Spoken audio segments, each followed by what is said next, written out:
Halo guys, welcome back with me Arin Lestari. Oke, di sini kita akan membahas tentang penggunaan di dan ter dalam bahasa Inggris. Jadi, kalau kita sudah membahas tentang penggunaan di dan ter dalam bahasa Inggris, berarti kita juga akan membahas tentang passive voice. Jadi, apa sih passive voice itu? Jadi, passive voice itu adalah kalimat yang subjeknya itu dikenai kerjaan atau kata kerjanya itu bermakna di atau ter.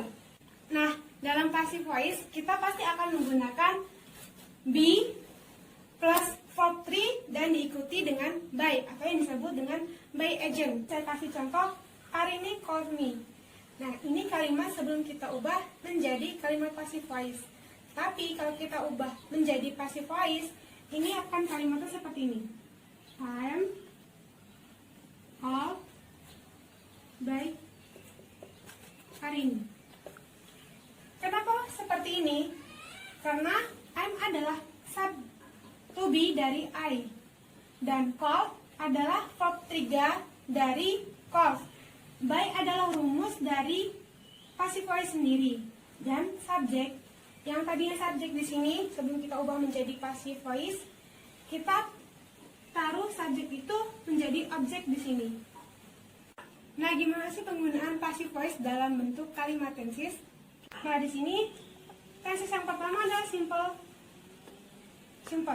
Jadi, untuk penggunaan simple kita menggunakan is and are itu kalau present, kalimatnya present. Tapi untuk past, was atau were. Contohnya di sini Alfie buys many books.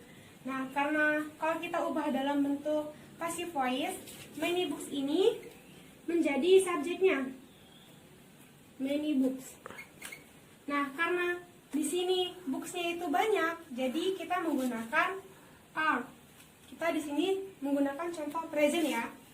Are. Many books are. Terus verb 3 dari by adalah bought.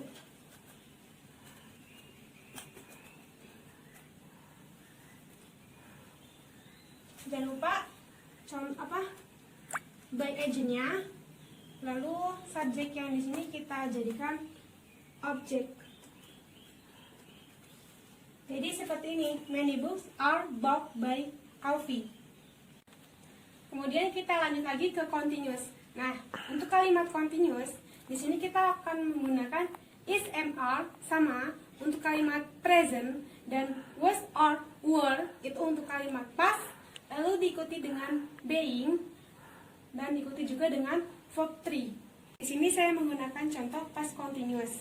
Nah, jadi yang kita jadikan subjeknya adalah the material. The material. Di sini karena materialnya hanya satu, jadi kita menggunakan was. Nggak jamak ya. Kalau jamak kita menggunakan were. Dan kita turunkan, jangan lupa being. Kita tambahkan being di sini. Terus preparing, verb 3 dari preparing adalah prepare. Dan kita turunkan by, subjeknya kita ubah menjadi objek. Fajar. The material was being prepared by Fajar. Lanjut lagi kita dengan pembahasan perfect. Nah, kalau perfect itu kita menggunakan have, has, dan had. Lalu diikuti dengan been dan verb 3. Nah, di sini contohnya adalah Melin has purchased the new bag. Nah, di sini saya mengambil contoh dengan kalimat present. Nah, karena yang dibeli adalah tas, kita jadikan the new bag ini sebagai subjek. Nah, di sini karena bagnya itu hanya satu, jadi kita menggunakan has. Untuk selanjutnya dari pursuit. Nah, kebetulan di sini pursuitnya itu sudah verb 3, jadi kita turunkan saja.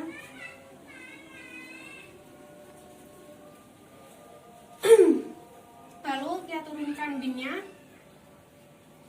Nah, kita pakai by agent-nya. By Melin. Jadi seperti ini. The new bag has purchased been by Melin.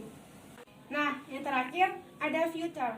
Nah, untuk future kita di sini pasti menggunakan will, be, dan verb 3. Nah, di sini saya ambil contoh someone will open the door.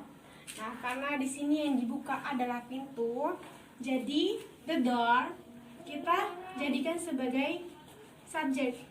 Nah, kita tambahkan will.